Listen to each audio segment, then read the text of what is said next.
So, first topic of my first podcast just has to be the NCAA tournament.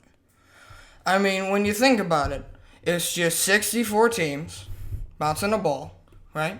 Playing basketball, dunking. But some of those teams in there are just awful, we have to admit. You know, New Mexico State, Wyoming, and then they're playing, freaking Kentucky, Duke, and Wisconsin. I mean, do you see that matchup, Coastal Carolina versus Wisconsin? Do you know how many points Frank Kaminsky got? He had, I'm pretty sure, 20 against Coastal Carolina. Do you know what Coastal Carolina is? It's the worst part of Carolina. And they're making a school there. But enough about Coastal Carolina. Let's get into the sports part of this. So, I imagine a lot of people did a bracket. You know, you get money for the bracket. It's nice. It's easy. It's fun sometimes. Sometimes it's a little aggravating because, upsets. They suck. NC State beat Villanova. Michigan State made it to the Final Four. I mean, I guess Mitt Romney got it, but not many of us else got it, really. And Duke and Wisconsin in the final. I think that was the biggest upset. The Wisconsin versus the Kentucky game was probably the biggest upset there was. Knowing that Kentucky just flat across the board destroyed everyone else. Except for Notre Dame, and they beat Notre Dame too. They held strong. And then in comes Wisconsin, the state of cheese. And then they're throwing sharp cheddar at them until Willie Cauley-Stein can't jump less than a foot in the air anymore. And Aaron and Andrew Harrison are just giving up. I mean, did you see that three that he did? He just kind of lobbed it. Just like that. That was it. I mean, if you search Aaron or Andrew Harrison on YouTube, you're probably going to get some highlights of threes and a few assisting plays with the brothers. And then if you search Willie Cauley-Stein, you're just going to get a bunch of blocks, just block after block. I mean, they call, Willie Cauley-Stein is the next Serge Ibaka, or Serge Ibaka, as some people call him. He's just walking out, so blocka. But anyway, enough about that. When you think about it, Wisconsin could have been the best team in the tournament just the way that they played the whole time. Sure, they were a little rough around the edges in the last few games, but they pulled it out until the end, of course. Which I just want to give my hats off to Duke for winning the championship and winning the title. Krzyzewski, another time. His millionth win, of course.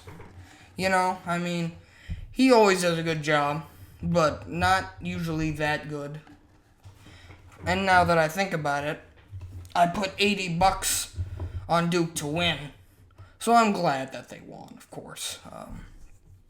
Now I can just do whatever I want with the money. And then he can do whatever he wants with next year's roster because, all of them are going to the NBA. He doesn't care. He doesn't care. If you talk to him, he just says, college is the most important year of your life. Do it. But, he respects it, and I respect him just for being the coach that he is, so hats off to him for getting it done a fifth time. And hats off to Gino Auriemma getting it done a 10th time. Three-peat. He three-peated a three-peat. That's just weird. 3 in a row, then yet another 3 in a row, and then just one off to the side. Just 10 titles, quick, in only 20-something years. He had, basically half the time he gets a title. He just beats Notre Dame, and then they just give him another trophy, and it goes in another closet that he has in his big house. And might as well just call the Women's of the Year award now the Gino Auriemma Award, because that's their only really good coach of women's. Now, at least, in present terms. But, some people are saying, no, just stick with the Wooden and the Naismith. But no, I think that the Women's Player of the Year award should get a name, which should be Gino Auriemma, because he has the most women's titles ever. And he's up there on the wins list, And he's going to be put down as one of the best coaches of women's history, so might as well just give that some respect and get the title named after him. Of course, the women's tournament, that was, well, it's the women's tournament. So, layups.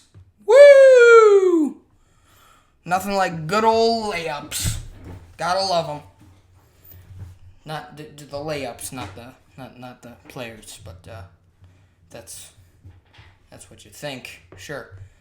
But the women's tournament was pretty entertaining. Iowa got pretty deep into it. I suppose they got into the Sweet 16, I'm pretty sure, is what they got into. That's good. That's good that Iowa got in there. That's a relief that we have one good basketball team. I mean, did you see the men's? I mean, sure, they played against Davidson well, but who has heard of Davidson before when they played the Hawkeyes? I mean, the Davidson Wildcats? That's a bit copycatting, isn't it? I mean, there's the Kentucky Wildcats. If I'm right, Villanova, are they the Wildcats? I think it's them or it's a team from that division. I think it's them, but I'm not 100% sure. There were 4 Wildcats. That could have been the Final 4 Wildcats. But of course it wasn't. You know why? Because Duke was great. And Jahlil Okafor was great. And Justice Winslow was great. And Tyus Jones was great. And Grayson Allen was great. Especially in that last game. If you want to watch that highlight. Then that's something to watch. 8 straight points unanswered. And then Tyus Jones coming in, just finishing off 23 points on the game. 19 in the second half. When I was watching it, I was just really angry when Duke was down 9. And then they came back, and then they won. Boom. They won.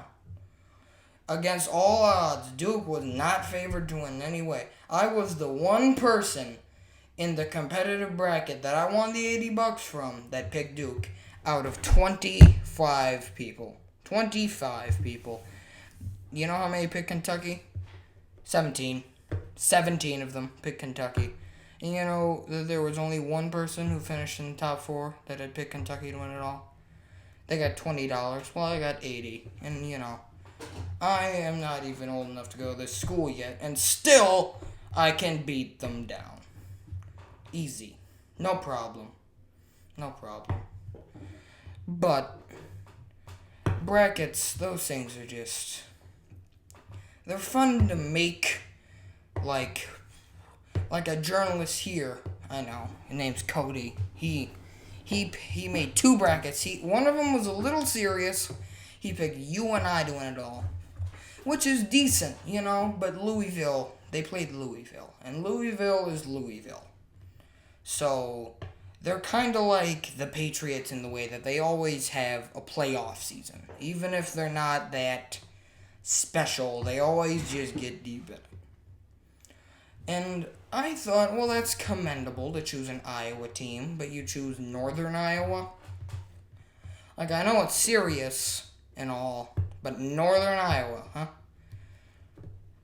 Obviously a bad choice if you picked Iowa State. And if you did, I'm sorry, but you're stupid. And if you picked Northern Iowa, again, I'm sorry, but you're still pretty stupid. I know another journalist here even picked the people who lost to Kansas, New Mexico State. The New Mexico State Aggies. You know what an Aggie is? Of course you don't. Google it right now, an Aggie. Basically just a cowboy, really. But, I guess you don't have to Google it anymore. But he picked the New Mexico State. Do you know who went to New Mexico State? Exactly. You don't know. I don't know. So I'm not even going to get into it. So, yeah, I'm not going to even bother with seeing who went to New Mexico State. I know who did go to New Mexico, Brian Urlacher. But that's football. And out of all the colleges that he could have gone to, he picked New Mexico. The state of... What's that the state of? Decorative colors? Lovely scarves and nice jewelry that they can sell on the street. That's lovely. Lovely town, really. Go to the capital of New Mexico. Just lovely, lovely place.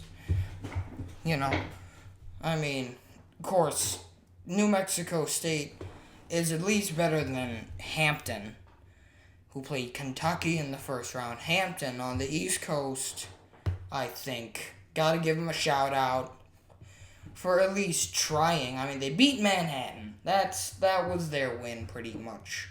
That was their tournament, beating Manhattan. They knew they could just go out there and do whatever they wanted, but no matter what, the Harrison brothers and Cauley Stein and Dakari Johnson and Carl Anthony Towns, they were just going to go out there and just dunk and elbow them in the face until they won.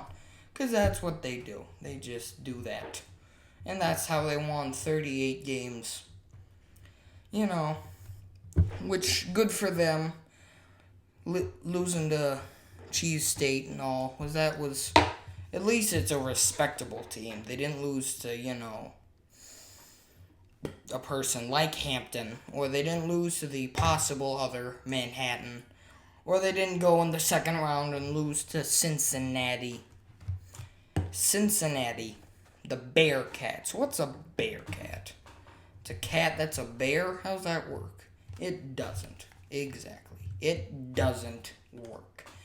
And that's why the whole thing to me is confusing about mascots. Because sometimes, like Wildcats, which cat? There are many Wildcats. Who's going to make the house cats? Is it going to be like the Shire State House Cats? Lovely. Lovely. They wear tabby, and they wear other orange shade type, and then they go out and they just shoot threes, and they go 3 for 12 on threes that whole day. It's lovely. But why not like the, Kentucky frickin', not the Wildcats. How about like the Panthers? The Kentucky Panthers. What's wrong with saying like here come the Wisconsin, whatever, the Badgers, and then,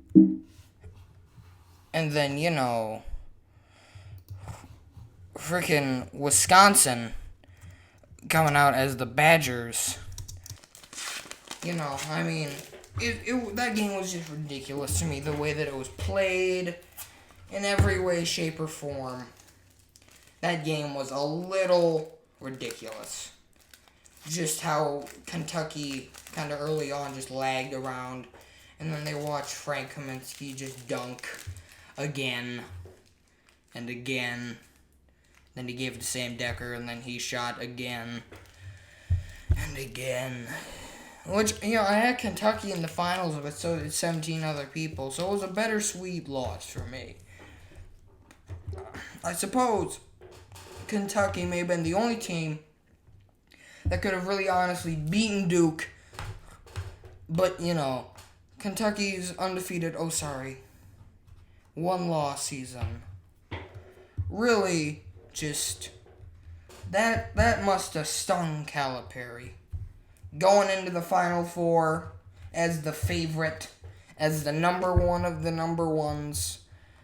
And then suddenly, they lose and they just go home back to Kentucky. And then when they get there, riot. It's a riot. There's a riot happening in Kentucky. But, Duke pulled it out. Duke was the winner. Duke did it all. They won. Krzyzewski, hats off to him. And this has been your friendly neighborhood sporter man signing off.